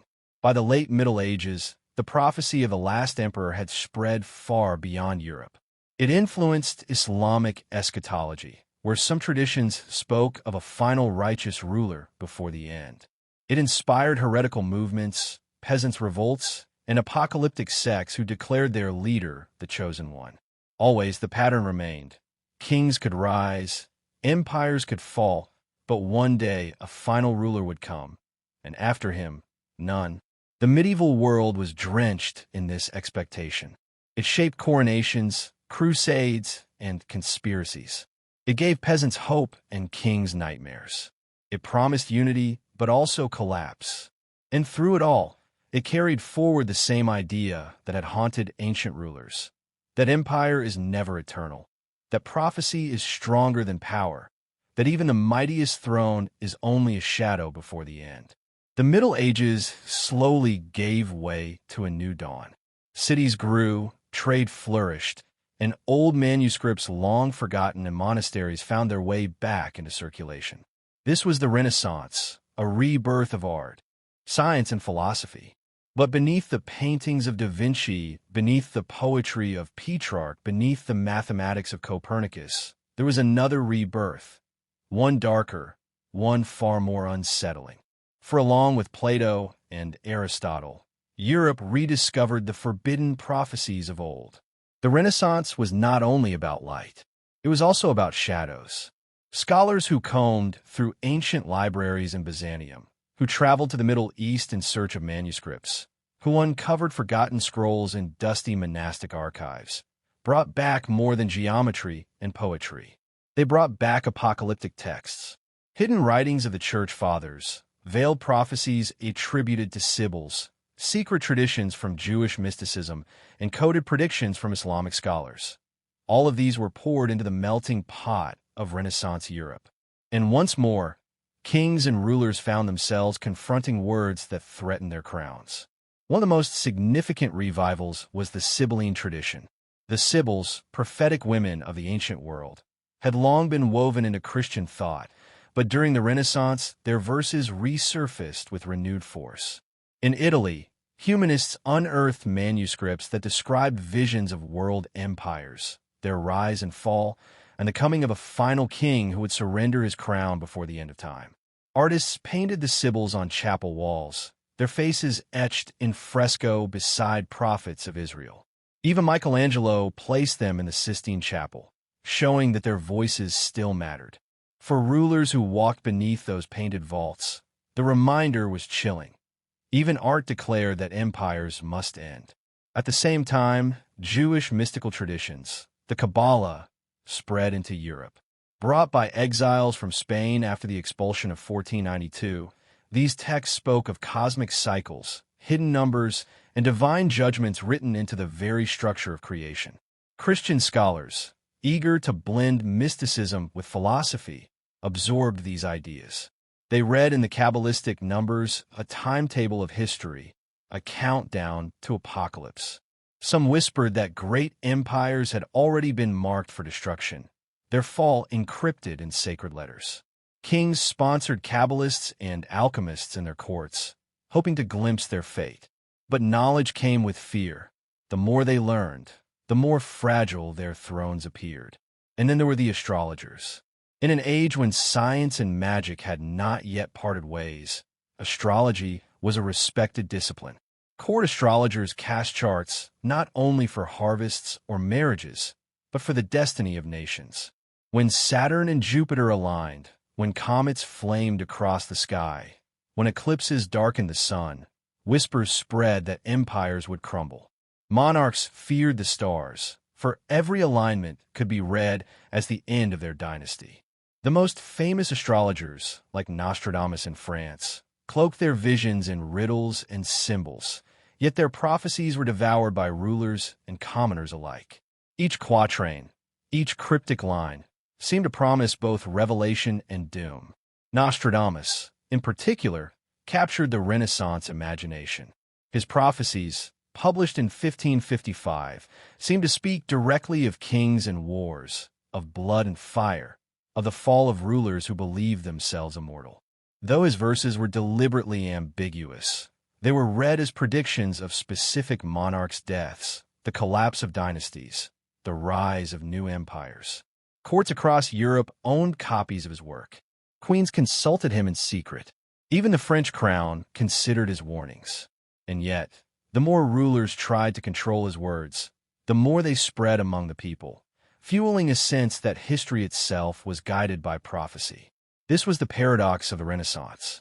It was an age of reason, of rebirth, of exploration. Yet it was also haunted by the apocalyptic. The rediscovery of ancient knowledge did not banish prophecy, it sharpened it. Every empire that claimed eternity found itself measured against the prophecies now circulating in pamphlets and books. The printing press made suppression nearly impossible. What once could be hidden in monasteries now spread across Europe in days. The more kings tried to silence prophets, the more their words multiplied. The Ottoman Empire loomed large in these prophecies. To Europeans, it seemed a new Babylon, a new Rome, a vast power threatening Christendom. Many read its victories as signs of the end, as the empire of the Antichrist foretold in Revelation. Others saw in it the fulfillment of Pseudo-Methodius, the prophecy that the last emperor would rise only after the enemies of the faith had spread to their height. Each Ottoman triumph was both dread and confirmation. Kings in Europe asked themselves if they were the ones chosen to resist or the ones doomed to fall. In this climate, secrecy became paramount. Monarchs guarded apocalyptic texts as tightly as military maps. Libraries kept forbidden books locked in armaria, accessible only to the trusted. Scholars who translated certain manuscripts risked accusations of heresy. Yet curiosity was unstoppable. From Florence to Prague, from Paris to London, prophecy flowed like an underground current, shaping politics as much as philosophy. For ordinary people, prophecy offered a lens to interpret upheaval. Plagues, wars, the discovery of the New World. All were signs that history was accelerating towards climax. The voyages of Columbus and Vespucci were read not just as exploration, but as fulfillment of prophecy, the ends of the earth opening before the last days. Some even claimed that the Americas were the lands foretold in ancient visions, the final stage for the empire that would precede the end. For kings, this was both an opportunity and a terror. If they could claim prophecy for themselves, they could rally armies and legitimize rule. If prophecy turned against them, they faced rebellion, assassination, or despair. Every ruler of the Renaissance thus stood in a double light, illuminated by art and learning, but shadowed by visions of doom. The Renaissance, in its brilliance, revived not only the achievements of Greece and Rome, but also their warnings. The old prophecies, the forbidden texts, the hidden calculations, all returned to remind rulers that no amount of art, no discovery, no empire could escape the pattern. For every age had its Babylon, and every Babylon had its fall. By the late Renaissance and into the dawn of the modern age, whispers began to circulate of hidden brotherhoods, secret orders that moved behind thrones and guided the fate of nations. These were not merely fraternities of scholars or guilds of artisans, though they often wore such disguises. They were keepers of knowledge, guardians of prophecies too dangerous to place in public hands. They called themselves by many names: Rosicrucians, Illuminati, Freemasons, but to their initiates the purpose was the same: to preserve the forbidden wisdom of the ancients and to prepare humanity for a destiny that kings themselves feared. The rise of these secret societies cannot be separated from prophecy. For centuries, apocalyptic texts have been guarded by monasteries, hidden in libraries, or whispered among mystics. But the invention of the printing press, the voyages of discovery, and the Reformation had changed everything. Suddenly, Europe was awash in upheaval. Empires clashed, churches split, new worlds opened, and old certainties crumbled. In such an age, prophecy found fertile ground. It was dangerous to speak too openly.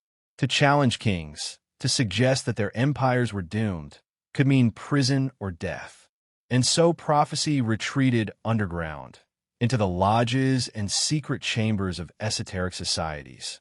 The Rosicrucian manifestos of the early 17th century announced themselves as the work of an invisible brotherhood.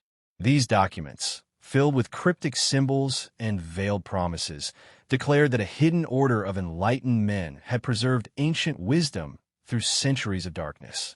They spoke of reforming the world, of healing both science and faith, of preparing for a coming transformation. To some readers, these were simply philosophical tracts, but to others, they hinted at something more: a prophecy that empires and churches alike would soon be swept away, replaced by a new age of divine knowledge. Kings and princes were unsettled. Who were these invisible masters? Where did they meet? Could they be allies, or were they conspirators plotting revolution? The very secrecy of the societies gave them power.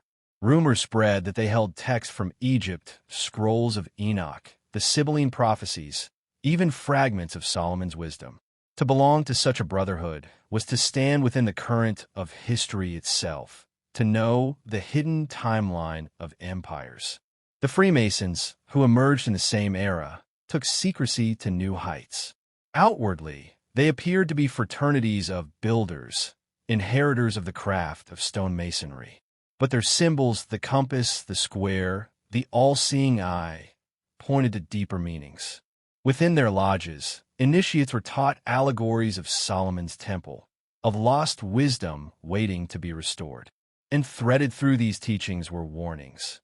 Empires rise and fall, rulers come and go, but those who know the hidden order can endure. Many whispered that Masonic rites contained fragments of prophecy, preserved from Babylon, from Jerusalem, from Alexandria. Whether true or not, kings believed it, and that belief made these societies dangerous. The power of prophecy within secret societies was not only about predicting collapse, it was about guiding it. To their members, prophecy was not a fixed fate, but a map. If one understood the cycles of history, if one grasped the fall of past empires, one could steer the course of the present. The idea of the hidden masters, wise figures who lived in obscurity yet directed the destiny of nations, took hold in this period. Some claimed they dwelt in remote monasteries, others in the east, others in subterranean halls beneath Europe. Wherever they were said to guard the prophecy of empires, releasing fragments of it when the world was ready. The existence of such masters became both a fascination and a threat. In courts across Europe, rulers worried that their ministers, their generals, even their own advisors might belong to such orders, receiving guidance from unseen powers. Conspiracies flourished, that the Rosicrucians were behind revolutions, that the Freemasons were plotting to topple monarchies, that secret prophecies dictated the wars of Europe. Whether true or not, the belief was enough to unnerve kings. For what is more terrifying to a ruler than the thought that his reign is but a page in someone else's hidden script? The societies themselves seemed to confirm the fear by cloaking their rituals in mystery. Initiates swore oaths of silence, performed symbolic deaths and rebirths, enacted dramas of empires lost and wisdom restored. Each rite reminded them, the world is a stage, and kingdoms are fragile. Prophecy was not entertainment, it was initiation. To hear the words that empires would fall was to be set apart from the masses, to be inducted into a brotherhood that endured beyond thrones. During the Enlightenment, these societies grew in influence.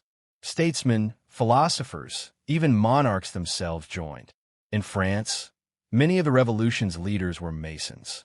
In Germany, secret circles studied apocalyptic timelines, calculating the fall of empires with mathematics and mysticism alike. In England, rumors abounded of Rosicrucians advising the crown.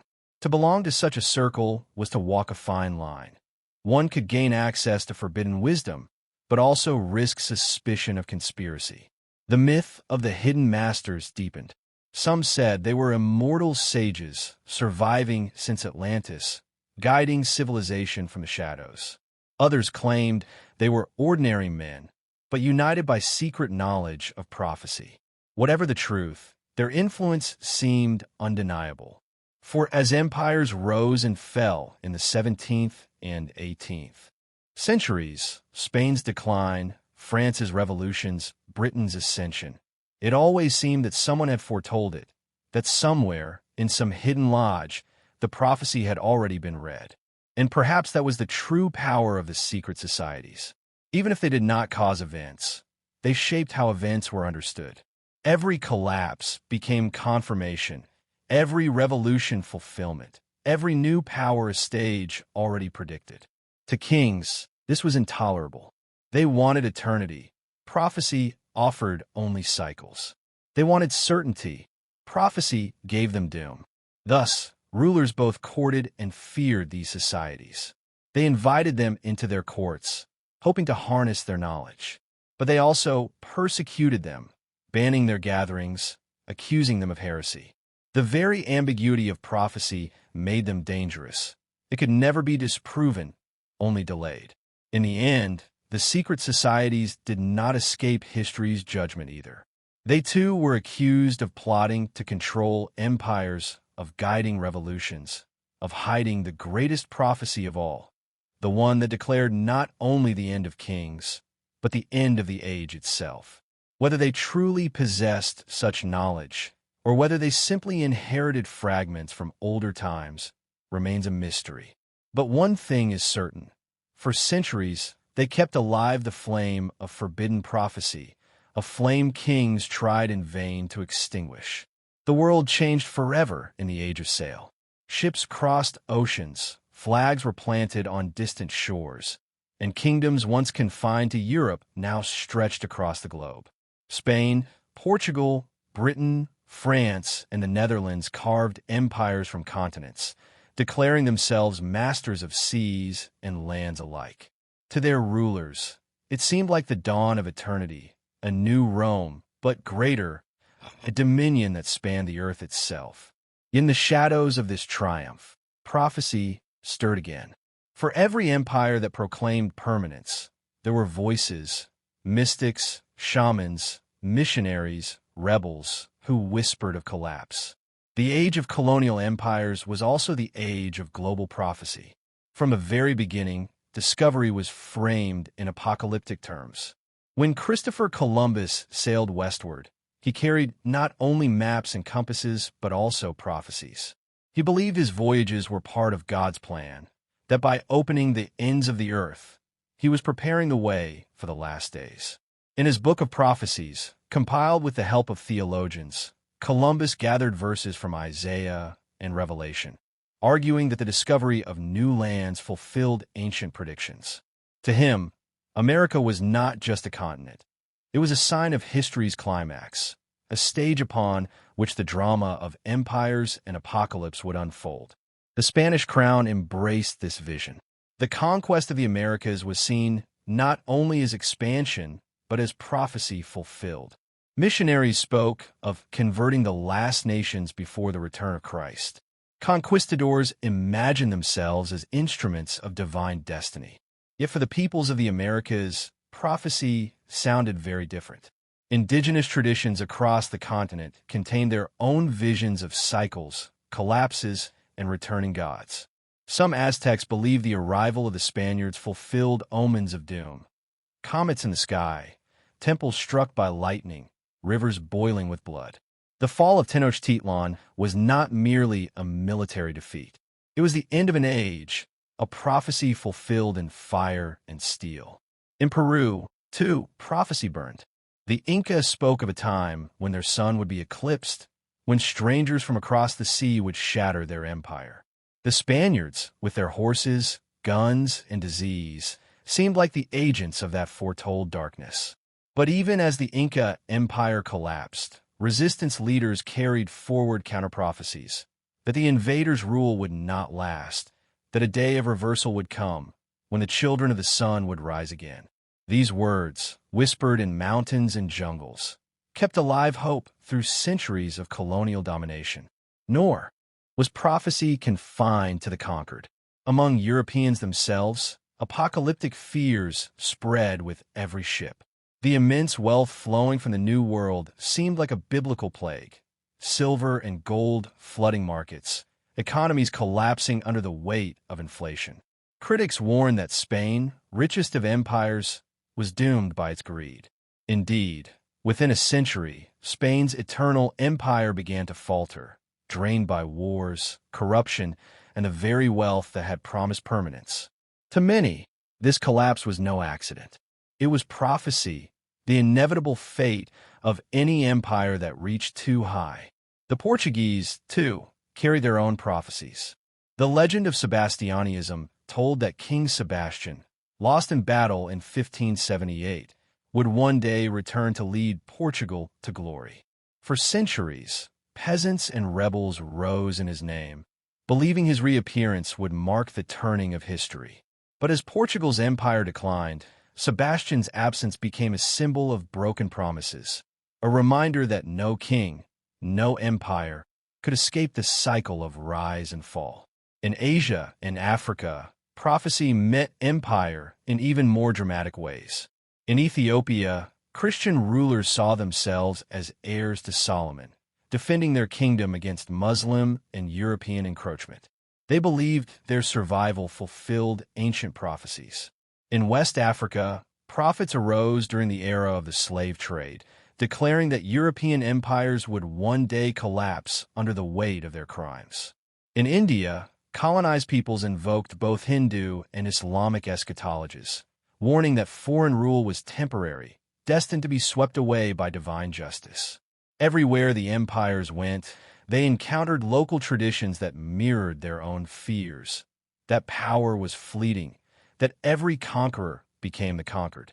By the 18th and 19th centuries, as colonial empires reached their zenith, prophecy became entangled with revolution.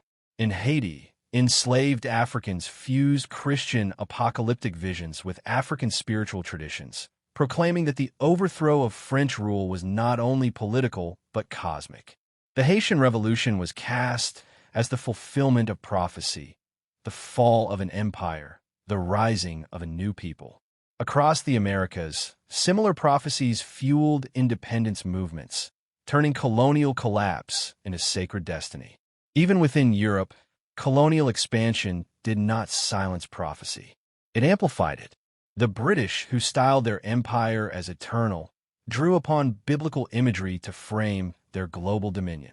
Some claimed Britain was the new Israel, chosen to spread order to the nations. Yet others, reading Revelation, saw Britain not as Israel, but as Babylon, drunk on power, destined for judgment.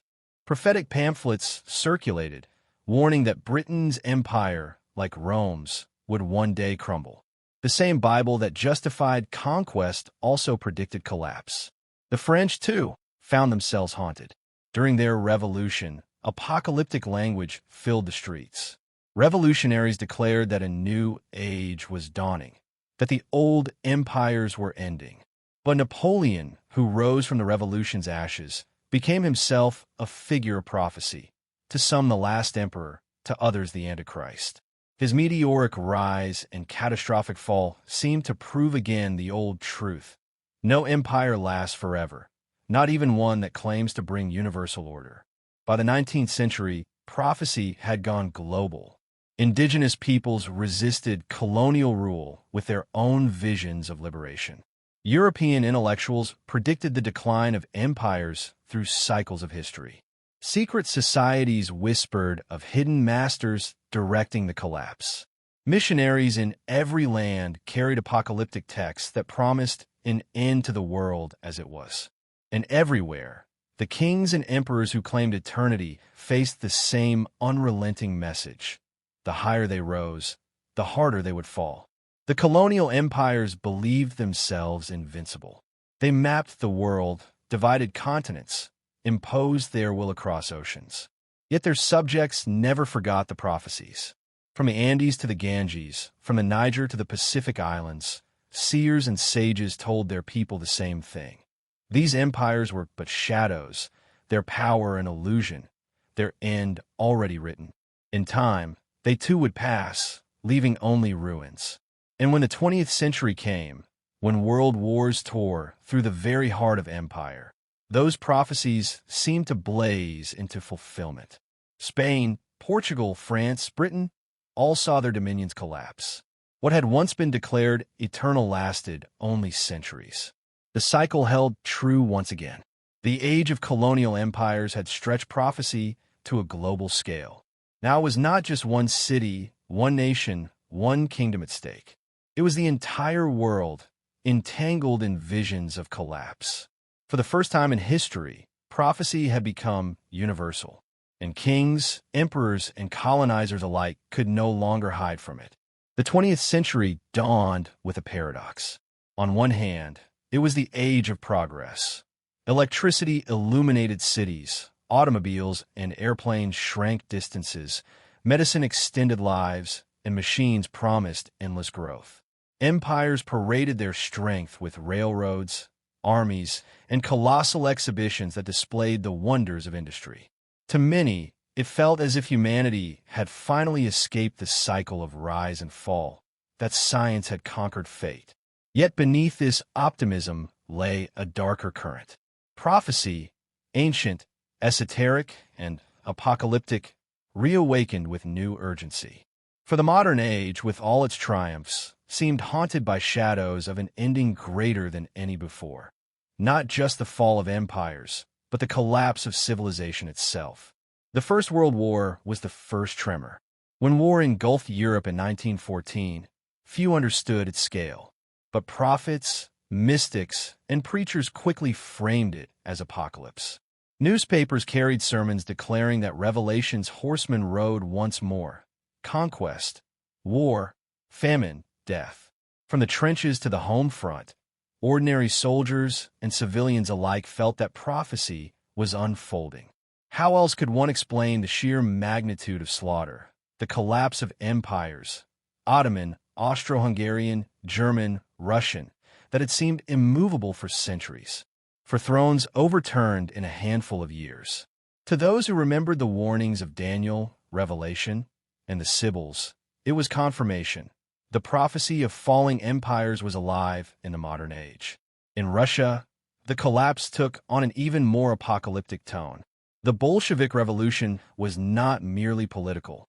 To many, it was the beast of revelation rising, a new system opposed to religion, tearing down monarchs and churches alike. For others, it was the dawn of the millennium, a utopian age promised by hidden masters. Whichever side one believed, the language was unmistakably prophetic. Marxist theorists spoke of history's inevitable cycles, of capitalism destined to collapse, of a final revolution that would reshape the world. In their own way, they had replaced biblical prophecy with a secular version of the same. History as apocalypse, empire as doomed. The interwar years deepened the sense of prophecy fulfilled. Economic depression struck the globe, and once again preachers declared that the fall of Babylon was at hand. Visionaries claimed to see signs in the stars, in the dust bowls, in the rise of dictators. Secret societies spoke of prophecies buried in their archives, whispering that a new global empire was being prepared, one that would rise from chaos, only to collapse in fire. Then came the Second World War, a conflict so vast and destructive that it seemed to many like the true apocalypse. Cities burned, millions perished, and whole nations vanished under occupation. Prophecy was everywhere. Some saw Hitler as the Antichrist, a tyrant foretold by Nostradamus and Revelation alike. Others looked to Churchill, Roosevelt, and Stalin as the foretold leaders of resistance. Even the atomic bomb, unveiled in 1945, was interpreted through prophecy. Fire from heaven, destruction beyond comprehension, the fulfillment of warnings about the end of days. The mushroom cloud became the new apocalyptic symbol, proof that humanity had gained the power to end itself. The nuclear age redefined prophecy. For the first time in history, the destruction of the world was no longer a myth. It was a button, a policy, a missile in a silo. Government spoke in terms of deterrence and strategy, but ordinary people saw it differently. The Cold War was lived as an apocalypse in waiting. Civil defense drills, fallout shelters, and doomsday clocks all echoed ancient fears. To live in the mid-20th century was to live with the sense that revelation might unfold at any moment, not through angels and trumpets, but through sirens and mushroom clouds. Esoteric circles flourished in this climate. Theosophists, occultists, and new prophets all declared that humanity stood on the brink of a new age. Some spoke of a hidden brotherhood guiding the world through its trial, others of extraterrestrial visitors warning of destruction. Nostradamus enjoyed a renaissance, his quatrains reinterpreted for every crisis. Secret societies updated their teachings, linking ancient prophecies with nuclear fears. To them, the collapse of modern empires was inevitable, but out of it would come a higher order, a unification of humanity, perhaps even the dawning of the prophesied age of Aquarius. Meanwhile, mainstream religions also intensified their prophetic visions. Evangelical preachers in America spread interpretations of Revelation that tied the Cold War directly to biblical prophecy. Russia as Gog and Magog, nuclear fire as the final judgment, Israel's rebirth as a sign of the end times. This fusion of politics and prophecy became one of the most powerful forces of the modern age, shaping not only personal belief but international policy. Empires no longer rose and fell in silence. They did so under the shadow of apocalypse. The collapse of the British and French colonial empires after the war seemed again to confirm the cycle. Once mighty dominions fractured into dozens of nations. Prophets and leaders across Africa, Asia, and the Middle East cast these liberations in apocalyptic light. The old order was ending, a new world was being born. In India, Gandhi and others spoke of destiny beyond empire. In Africa, prophets declared that colonial powers were Babylon falling at last. Independence was framed not only as politics, but as prophecy fulfilled. By the late 20th century, prophecy had become democratized. No longer the guarded secret of kings or esoteric lodges. It was broadcast on television, printed in paperback bestsellers, and discussed in living rooms. Nostradamus, Revelation, Mayan calendars all found eager audiences. Each new war, each economic crash, each technological leap was fitted into an apocalyptic timeline. Empires still fell, but now the fear was larger. Not just the fall of a kingdom, but the collapse of civilization itself.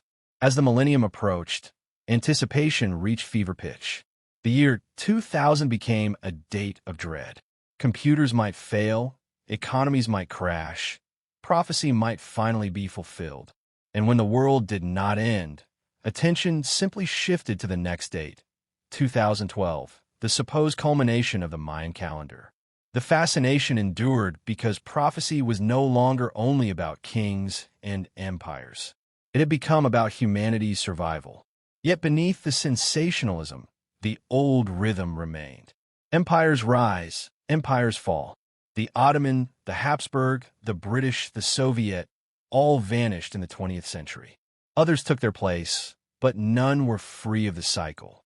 America rose as a global power, but with it came voices warning that its empire too would collapse. The Soviet Union expanded, only to shatter in 1991, fulfilling predictions of its inevitable demise. China rose, and already whisperings of prophecy surround its future. The pattern holds, as relentless as ever. The modern age has given us machines, bombs, satellites, and computers. It has mapped the stars and split the atom, but has not escaped prophecy. If anything, prophecy has grown larger, shifting from cities and kings to nations and civilizations. And its message remains unchanged. All empires fall, and the end, whether of kingdoms, ages, or the world itself, is always closer than we think. From the deserts of Mesopotamia to the skyscrapers of the modern world, one truth echoes like a drumbeat through the corridors of time. No empire endures forever. The kings of Sumer, the pharaohs of Egypt, the Caesars of Rome, the emperors of China, the conquistadors of Spain, the colonizers of Britain, the rulers of the modern superpowers, all believed in their moment that they had secured eternity. And yet, their ruins litter our landscapes. Their names fill our history books. Their echoes haunt our imaginations. Why did ancient kings guard prophecies of collapse? Because they knew, or feared, that their power rested not upon divine permanence, but upon fragile cycles. In the secret chambers of palaces, in the vaults of temples, in the illuminated manuscripts of monasteries, rulers preserved apocalyptic visions not for public eyes, but for their own. These prophecies were warnings, mirrors in which kings glimpsed their own mortality. To admit them aloud was dangerous. To ignore them was fatal. And so they guarded them, hid them, and sometimes tried to bend them to their will. But prophecy has a strange power. Once spoken, it cannot be contained. It seeps into folklore, into rebellion, into secret societies and revolutions. The same texts kings tried to suppress were sung by peasants, carried by monks, whispered in lodges, and proclaimed by mystics. The prophecy of empire's end became the heartbeat of resistance, the hope of the oppressed, the weapon of those who could not fight with swords but could endure with vision. The cycle has repeated endlessly. Rome believed itself eternal, but prophets declared its fall, and fall it did. Medieval monarchs tried to control prophecy, but apocalyptic visions spilled into the streets. Renaissance thinkers rediscovered the sibyls and seers, embedding prophecy into art, music, and philosophy. Colonial conquerors carried their own apocalyptic texts, only to be mirrored by indigenous prophecies that foretold their collapse. Modern superpowers armed themselves with nuclear fire, while prophets warned of apocalypse on a planetary scale. Each age believes itself unique. Each empire thinks it can escape the cycle. Each king insists that his reign is different. And yet, prophecy endures, reminding us of a truth older than history itself. Everything rises, everything falls. No walls are high enough, no army strong enough, no wealth vast enough to outlast the turning of time. And still, prophecy is not only doom. Within its warnings lies a paradox. Endings are beginnings. The fall of Babylon gave rise to Persia. The collapse of Rome gave birth to Christendom. The destruction of medieval kingdoms opened the way to modern nations. Prophecy does not simply predict ruin. It maps transformation. To guard prophecy was not only to dread the end, it was to prepare for what might come after. Kings may have feared it, but visionaries embraced it. The apocalypse is not merely a closing of the book, it is the turning of the page. So what of us now? Our age, too, proclaims itself eternal. We speak of global order, of economic systems that seem permanent, of technologies that seem to promise escape from history. Yet prophecy whispers still. The Sibyls are silent, but climate scientists warn of tipping points. The prophets of old spoke of fire from heaven. We speak of nuclear arsenals waiting in their silos. The ancients warned of floods, and our rising seas echo their visions. The old language has changed, but the story remains the same. The higher we climb, the more fragile the peak. In the end, the prophecies that kings once guarded are not about them alone. They are about us. They remind us that power is transient, that arrogance invites collapse, that history's cycles are not easily broken. They invite us to humility, to reflection, to the possibility that survival depends not on denying prophecy, but on listening to it. Perhaps that is why prophecy endures, not because it predicts with precision, but because it warns with wisdom.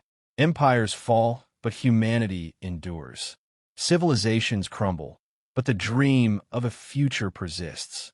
Prophecy tells us that we are fragile, but also that we are resilient. That even when one world ends, another begins. So, as we close this journey, from the stone tablets of Mesopotamia to the digital prophecies of our own time, we are left with a choice. We can be like the kings, guarding prophecies in secret, terrified of their meaning. Or we can be like the visionaries, the mystics, the rebels, who saw in prophecy not only doom, but destiny. The cycle will continue. The eternal return will play out. But what we do with that knowledge, that perhaps is the real prophecy waiting to be fulfilled. For in every age, one question echoes. When the empires fall, what will rise in their place? History, we are told, is over. We are told that our systems are permanent, that globalization has erased the old rivalries, that technology has secured humanity against the chaos of the past.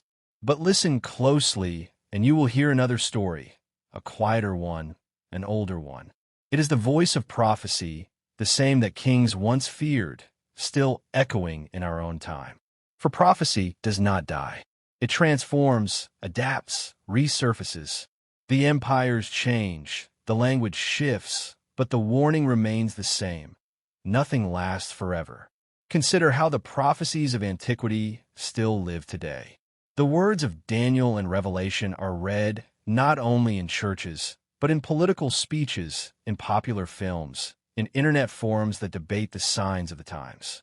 The Sibyls, once silenced, reappear in novels and paintings, their cryptic verses revived for modern ears. Nostradamus, a Renaissance seer, sells more books today than in his own century. Even the Mayan calendar, long misunderstood, became a global obsession in 2012.